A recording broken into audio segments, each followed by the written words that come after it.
Wasn't very good because of the signal. Oh, wow.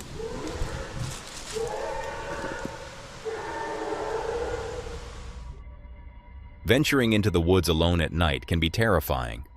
But what happens when you encounter someone, or something, you'd rather never meet? The YouTube channel My Backyard Birding is known for peaceful daytime clips of wildlife, gentle trails, and the calming sounds of nature. But on this particular day in the Great Smoky Mountains, the forest delivered something entirely different. While the sun was still high and the woods were fully lit, an eerie sound began echoing through the trees, a noise so out of place that it immediately disrupted the usual sense of calm the channel is known for.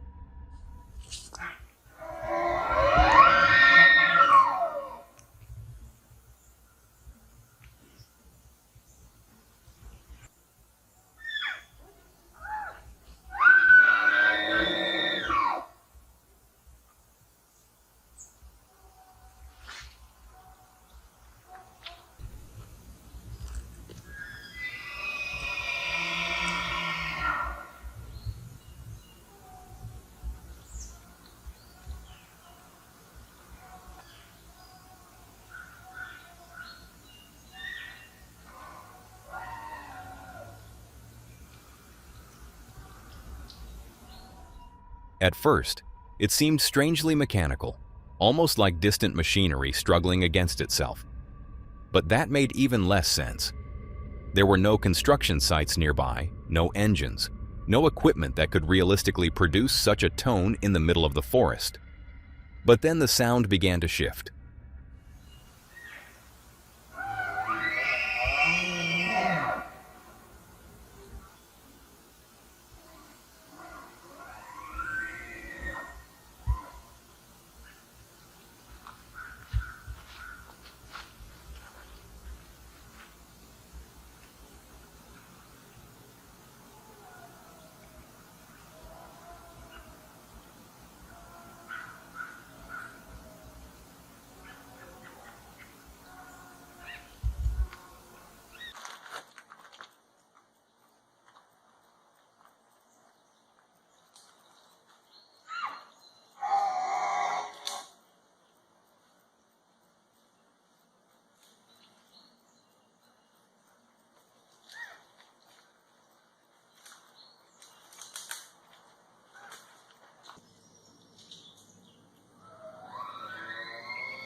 The mechanical feel stretched, deepened, and took on a strange vocal quality. What had seemed like metal now resembled something alive, or something trying to sound alive.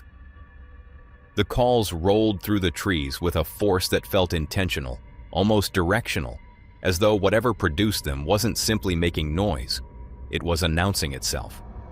Hearing such an unnatural sound in broad daylight only made the moment more unsettling. The Smokies are full of familiar voices, birds, elk, insects, wind, but this was none of those, and the clarity of the afternoon made it impossible to hide behind the idea of tricks of the dark. Some who heard the clip believe it was an animal pushed to an extreme, others suggest a strange acoustic echo from somewhere far beyond the ridge. And then there are those who think the Smoky Mountains may hold sounds and things we simply haven't identified yet. So what do you hear in this daylight recording? A distorted machine, an unknown creature, or something far stranger moving through the trees? And with that, we head to another unexplained scream, this time rising from Washington's rain-soaked valleys.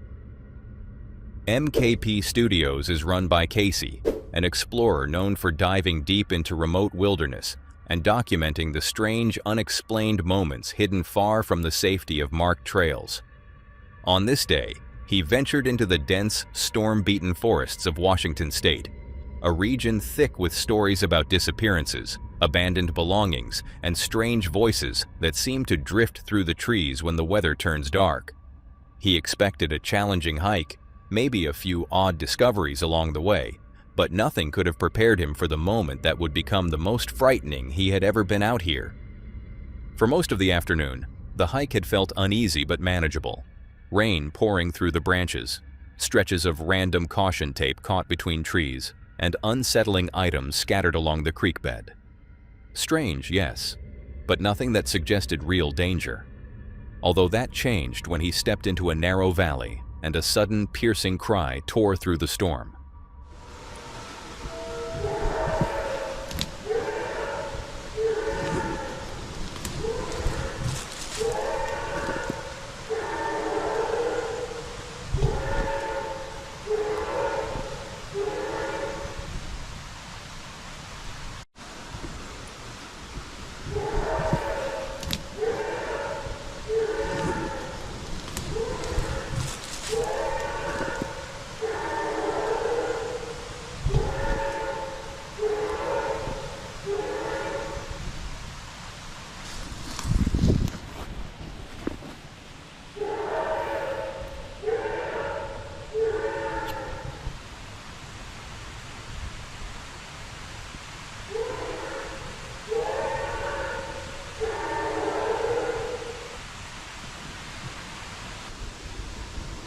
I have no clue what that could have been. Like an animal?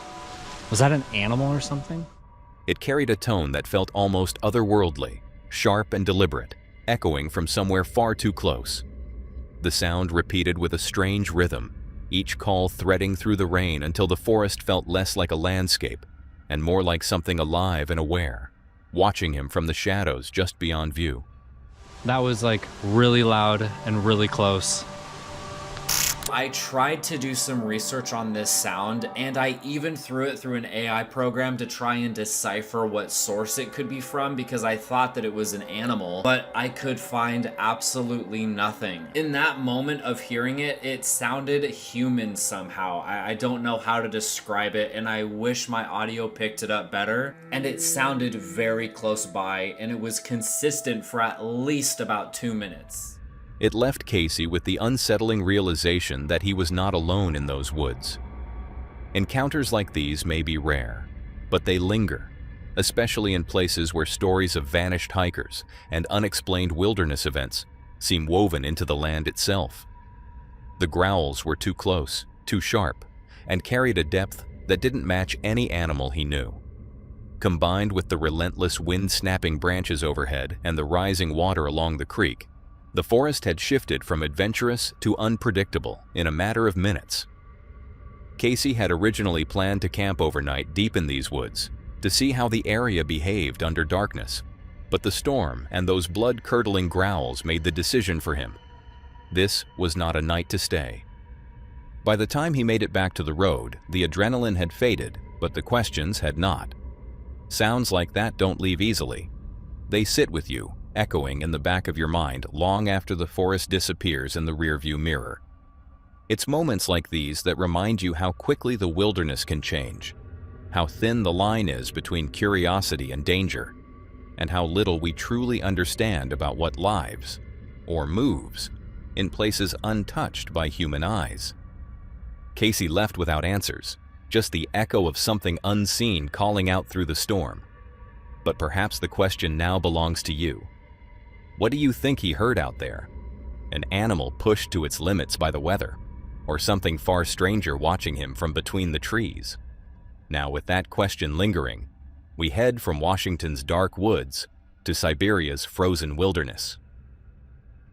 This event took place in 2014 and is still remembered by many as a real-life nightmare. Deep in the western Sion Mountains of Russia lived Sergei, an experienced hunter hardened by years spent navigating one of the most unforgiving wilderness regions on Earth. A professional in every sense, Sergei knew solitude, he knew danger, and he knew how to survive both. Yet nothing in his lifetime of work prepared him for what happened here. The footage of his ordeal surfaced years later, in February 2019, when it was uploaded to the YouTube channel Bad Pioneer. The channel wasn't Sergei's own. It belonged to a close friend, also a hunter, who shared the recordings after realizing how disturbing and extraordinary they truly were. Sergei often vanished into the forest for weeks at a time, living entirely off the land, relying solely on instinct, patience, and his deep understanding of the terrain. His goal on this expedition was the Manchurian wapiti, a massive and elusive species of deer that required careful tracking and absolute silence. He set up camp, studied the land, and spent several days preparing for the perfect opportunity. One night, believing he had found the ideal vantage point, Sergei climbed into a tree, set out his decoys, and settled in to wait. The forest around him eased into its usual nocturnal rhythm. Soft winds, shifting shadows, the distant calls of wildlife. But the calm didn't last. Without warning, a strange metallic tone drifted between the trees, sharp and unnatural, cutting through the darkness in a way that stopped him cold. Какой-то непонятный. Время где-то около часа ночи. Стук такой. Металлический. The sound repeated in a faint, steady rhythm, continuing for nearly half an hour before shifting into a far stranger pattern. Something less mechanical, more purposeful, as if whatever made it was searching for something. Ничего не пойму. Как будто люди какие-то, хотя здесь быть не может. Deeply unsettled, Sergei abandoned the hunt. He left the tree, intending to return to camp, but the moment his boots hit the forest floor, new noises emerged, closer, heavier, and unmistakably deliberate in their pace. Нифига себе, блядь, это чё?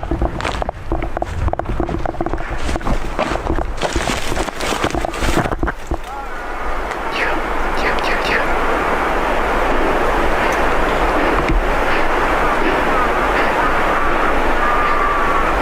Твою мать.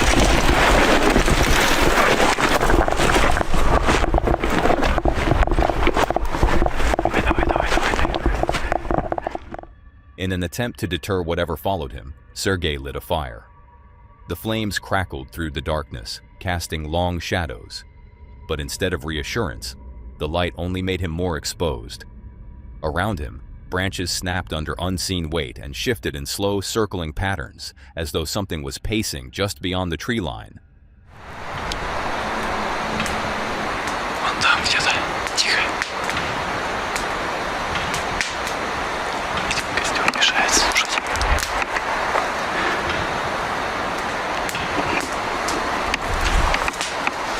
Тихо, тихо, тихо, старик.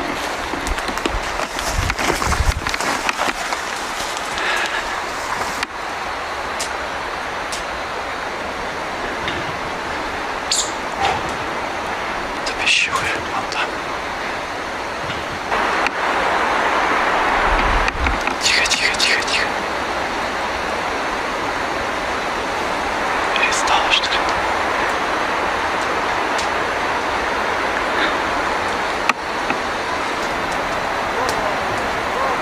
Вот, вот, вот, вот, вот, вот, вот, вот. Ну-ка, пошли. Ноги, блядь. Так, рюкзак собираем.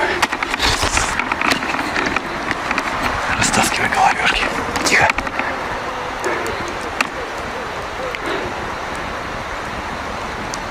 Блядь, тушим давай. Тихо, тихо, тихо, чтобы не поехала никуда. Блядь, сейчас сольем уж нахуй.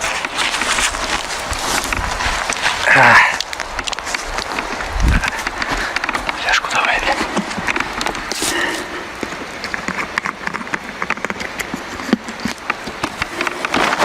Да тут вода, не до воды, блядь.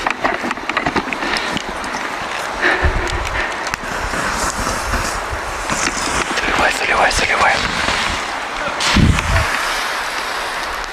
Заливай, блядь.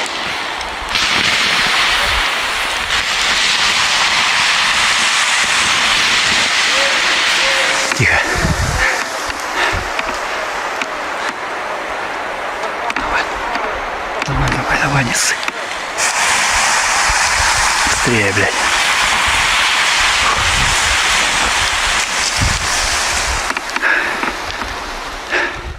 Recognizing the danger was escalating, Sergei climbed into another tree, seeking height as his only available defense. Moments later came the breaking point. A sudden gunshot ricocheting through the forest, followed by a scream so piercing and unnatural that Sergei later struggled to describe it. The noise died abruptly, the woods falling into silence. But only for an hour. When the sounds returned, they were different. Louder, angrier, and far more menacing.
With no other option, Sergei hastily constructed a crude shelter, firing into the dark whenever the noises crept too close. Each shot bought him only seconds of relief before the sounds resumed, circling him with a patience that felt almost intelligent.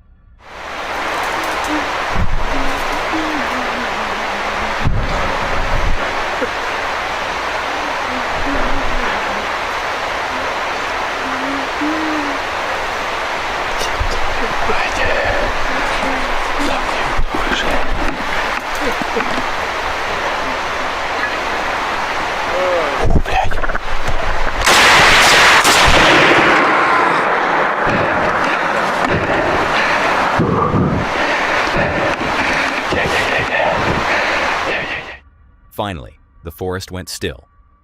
The noises stopped. Nothing moved except the cold wind pushing through the branches.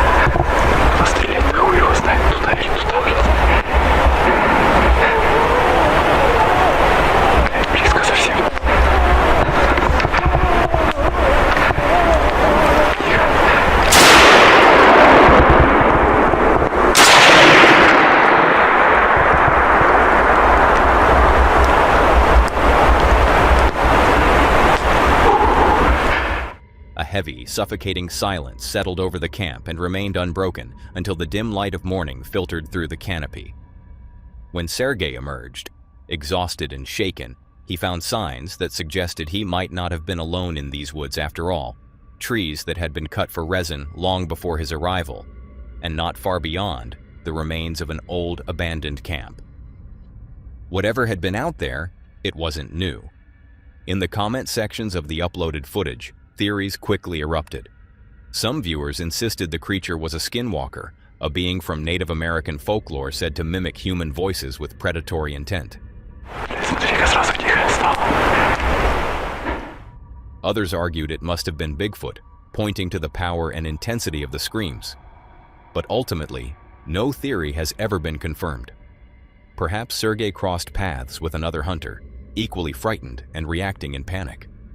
Or perhaps, in that remote and ancient corner of Siberia, he unknowingly encountered something far stranger, something that defies explanation even today. Let me know your thoughts on this one in the comments below. After the howls of Siberia fade, we arrive in Staffordshire, where the forest carries other things, born not of beasts, but of memory. Dave C. Paranormal is run by Dave, an investigator who blends personal curiosity with historical interest, often returning to places that hold stories of forgotten lives and unexplained events. In this particular episode, he arrives in Cannock Chase, more specifically Brockton, a place deep within Staffordshire that was once part of a grand royal hunting forest. Today, it stands as a quiet and sprawling woodland, carrying echoes of a very different era, as this area served as grounds connected to a World War I military camp, where soldiers lived, trained, waited, and in many cases never returned home. Tonight, Dave and his friend Stuart ventured into these woods not in search of exaggerated legends, but to understand whether the layers of history here carry something more than the remnants on old maps and forgotten soil. I've got Stuart. He's back again. I'm back So- to ruin everything. So, yes, because you wouldn't expect me to do this alone because there's too many dodgy people around. So obviously, yes. And yeah, you never know. We might pick up something paranormal. So with that, let's see if we can find this World War I camp. Let's see if we can find some ghosts or anything paranormal. So stay tuned. It is a very windy night though. Yes, it is. Sorry about that, guys. This is the best we're going to get tonight. It was either this or no video at all. The wind dominates the atmosphere from the start, pushing through the trees in uneven bursts, and it becomes clear that tonight's experience will unfold under the constant presence of sound rather than silence. The damp ground beneath their feet and the shifting branches above create a setting where it becomes difficult to determine what belongs to nature and what belongs to memory. The type of environment where subtlety can easily disguise itself as something meaningful. I've only ever gone live once and wasn't very good because of the signal. Oh wow, loads of deer. Yeah, it's one of their favourite spots, so unfortunately we will be disturbing the deer doing this investigation, but it can't be helped. Yeah.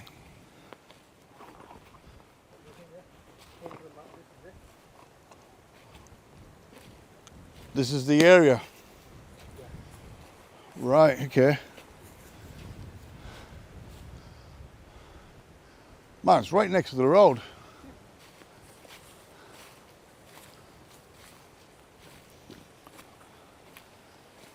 Oh, there are signs that something was here. You know what I mean? Now, this was the area where they had the World War I camp, but they also had prisoners of war camps as well. Yeah. And I don't know if the prisoners of war camps were here or else somewhere else. Well, they had camps all over Cannock Chase, didn't Yeah. As they moved deeper into the woods, the quiet movements of deer between the trees reminded them that the forest was far from empty, even when it felt silent. Soon, the landscape began to change, revealing faint traces of old groundworks and scattered bricks half claimed by nature. Subtle but real reminders that this place had once held lives, structure, and purpose, even if now only the quiet weight of history remained. Oh, did I ever tell you the one of the spirits is supposed to be a German parachutist they? Yes. or a British parachutist, whichever. That must be a plane. I mean, that's eerie though, isn't it? It is, yeah. That is eerie, the way it's just... Camera's not picking it up. Just a big, oh yeah, it is a little bit. It's just the way that light part of the sky is gliding across. It's just the way that light part of the sky is gliding across. They noticed an unusual light drifting across the sky, briefly questioning whether it belonged to an aircraft before casually dismissing it and continuing on. To them, it was nothing worth lingering over, yet the camera quietly captured a faint, unfamiliar sound in the background at the very same moment. Something they had not noticed at all. And so, they just continued their hike, totally unaware. And it wouldn't stop here. So we're now in the wooded area, which is allegedly haunted. There are many reports online, if you want to Google it. World War One camp, Brockton, Cannock Chase. Brockton, Cannock Chase. So we're now in that area. Well, where these trees are in front of us here, I can find me light as well. I can find me light as well.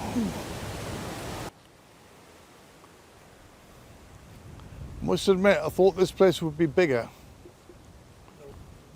But I like the eeriness of these trees. They're creepy, aren't they? Yeah.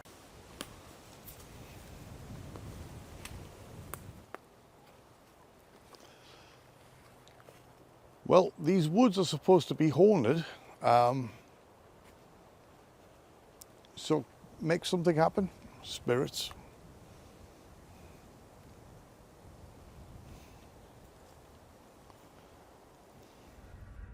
They clearly had no idea that the camera had already recorded several unexplained sounds and faint voices in the background. Though they felt the atmosphere growing subtly eerie, the night itself still seemed uneventful to them. Nothing unusual, nothing out of place. But they didn't give up. With the wind moving through the trees and the forest settling deeper into darkness, they pressed on, unaware of what had already been captured behind them. Definitely got creepy vibes to this tree, hasn't it? It does have creepy Well, vibes. I'm assuming there's a perfectly natural explanation of why it's grown like this. I'd like to know.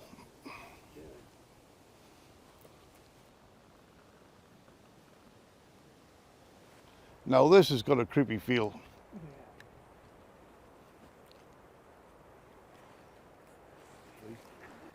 I ain't being funny, but these spirits and demons and all that are pretty scared to come out, aren't they? I think they have the moments, yeah. Generally. I think they have the moments, yeah.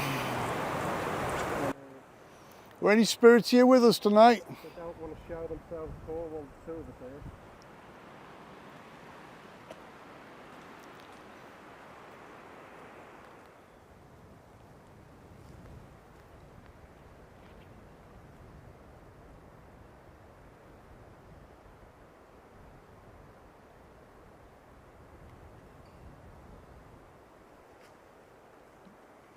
That was weird. I'm trying my hardest here to listen out for anything unusual over the wind. Bloody hard with the wind, though, isn't it? Yeah, I keep hearing something over there, but I would like to say it sounds like voices, but it sounds like squeaking, which I'm thinking probably branch rubbing.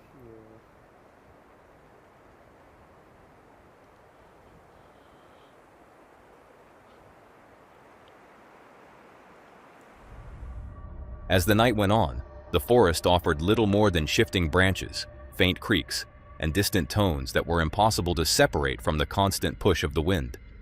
Every sound felt muted or distorted, leaving them unsure whether anything they heard carried meaning or was simply nature pushing against itself. In the moment, it all seemed inconclusive, an uneventful investigation shaped more by weather than by anything unexplained. But later, while reviewing the footage, those same faint moments took on a different weight. Subtle sounds that blended into the wind now stood out with sharper edges, hints of tones and whispers that didn't quite fit the natural rhythm of the woods. And so the question becomes yours. Were these traces nothing more than wind moving through the trees? Or did Dave unknowingly capture voices that didn't belong to the night? Now, from the quiet woods of England to the endless ridges of the Smokies, we end in a place where folklore steps out of legend and into the dark. Black Mass Paranormal is led by Brian, an investigator who has spent years exploring the mysteries, legends, and darker folklore of the American wilderness. And in this episode, he rides deep into the Appalachian Mountains, choosing one of the most remote regions of the Smokies, a place steeped in old stories about unseen figures, unusual tracks, and strange voices carried through the trees.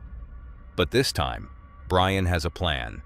He wants to set trail cameras in a region known not just for wildlife, but for sightings of something far less familiar.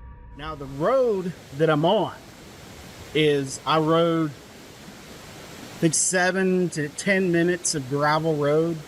So, and it keeps going, but I just had this weird kind of feeling to stop here. And at first I was like, this is so nice. This is so peaceful. And then I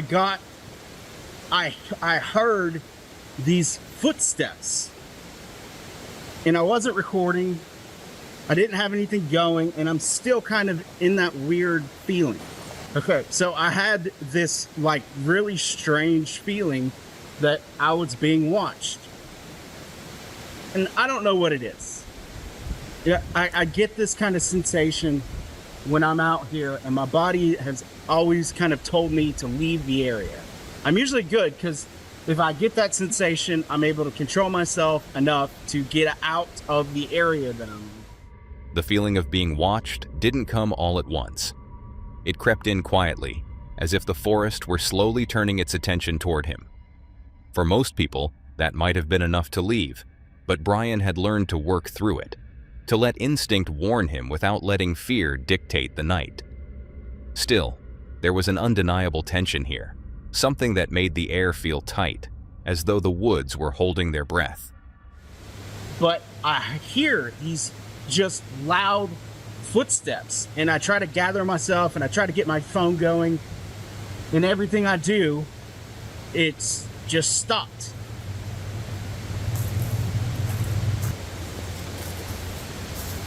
So my goal was on this trip to ride the Honda CT125, a total of 500 miles throughout the Smokies. When I initially started, my odometer started at 666 on this trip. I've had an attachment that I've been trying to deal with and get rid of, and it's just freaking weird. So there have been sightings of both the feral people and the dogmen up here. I have personally seen, with my own freaking 2 look balls, massive cages on the other side of the river. They're never on the side that is traveled, near the road or the trail. It's always on the other side. So I don't really know how they're getting put there, because there are massive, massive cages. So there has been sightings of the dogman and the feral people in this area. I have seen the massive, massive canine prints. One of the ones that I took a sample of and did a mold of was over 6.5 inches long. That's huge. It's absolutely huge. We don't have anything up here that is close to that size. I mean, that would put that creature to be probably, I would imagine, about 7 feet tall with a 6.5 inch paw. I mean, you gotta think about it. It's a freaking canine. The Smokies carry old stories and findings that are hard to overlook. Oversized canine tracks, sightings along the rivers, and massive cages hidden deep in the woods, their purpose never fully explained. Whether they belonged to rangers or something else entirely was unclear, but their placement suggested more than routine wildlife work. And with years of strange evidence behind him, Brian couldn't dismiss the talk of dogmen or feral people as simple folklore. In these mountains, history isn't carved into stone. It lingers quietly in the silence between the trees. So my opinion on the feral people is still kind of changing and developing.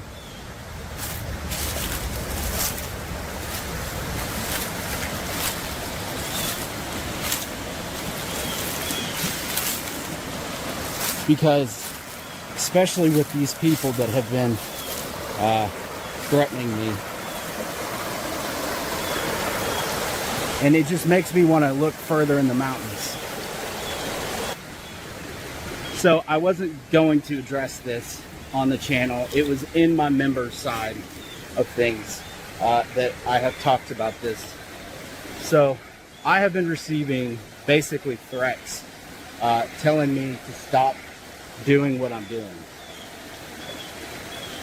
You know, for me, that's kind of difficult to do because I absolutely love the mountains. I love taking you all out here with me. So I'm just not going to stop. And so, Brian spoke to the camera for a while, sharing his thoughts with the viewers who had followed him through countless mountains and long nights. Up to this point, nothing unusual had happened since he parked the bike and began walking. Just stories, quiet trails, and the steady rhythm of the woods around him. But that sense of calm was about to change. And I'll tell you what, it gets scary when water comes up here, which is what these big logs are. So the river's cut down, but when we get real heavy storms, the water will rise up high enough to push logs like that up here. That one looks like it's been cut somehow. That water looks red.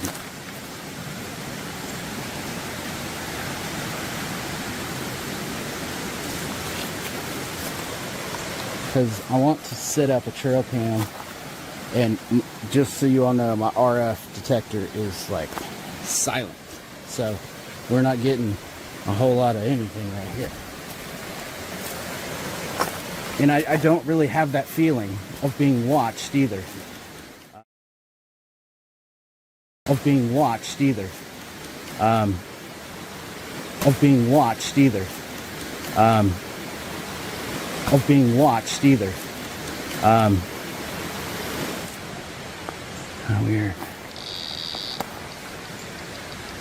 And this just jumped.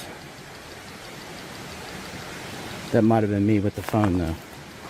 Obviously there's no cell service up here, but it's still an electronic device. I'm looking for areas where things may have cut across, because the water's on the other side, obviously. Unknowingly at the time, the camera had already begun picking up faint sounds that Brian would later believe came from the feral people hidden somewhere in the woods.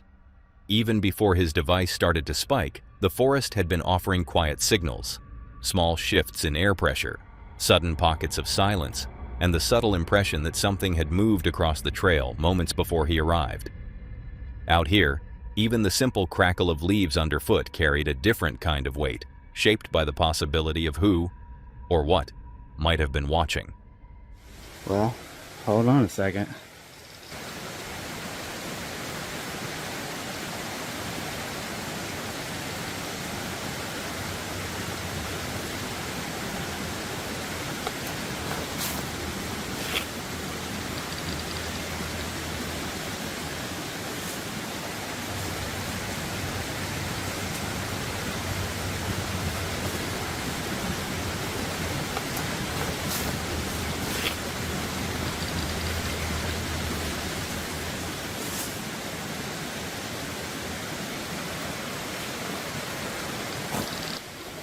Okay, so I was about to head off.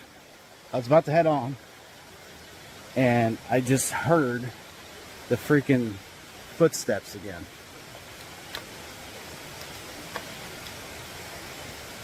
I'm hoping you all are going to be able to hear them too because of my earbuds. So these, I'm using as a microphone, but they're also sending the sound back into my ear, so I'm picking up my surroundings. I've got them in transparency mode. This time, they came with a clarity that tightened the air around him, distinct enough to pull him into stillness, but faint enough to suggest distance. It was the kind of sound that could easily be dismissed in any other place.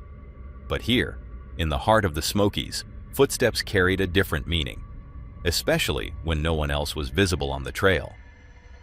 Throughout the rest of the adventure, Brian continued deeper into the Appalachian wilds, surrounded by the constant shifting of trees, the unpredictable movement of wind, and the subtle tones that rose and faded without pattern. At the moment, it was impossible to tell which sounds belonged to the forest and which hinted at something else entirely. But later, reviewing the footage, the night revealed far more than he realized. Faint voices, soft impacts, and tones that didn't match the wind at all. Whether these were natural echoes of a vast, living landscape or something stranger hiding in the Appalachian dark is a question left to you. What do you think Brian captured out there? The breath of the mountains, or something following him through the trees? Now that was all for today, folks. If you enjoyed these horrifying clips, click to see more on the video on screen.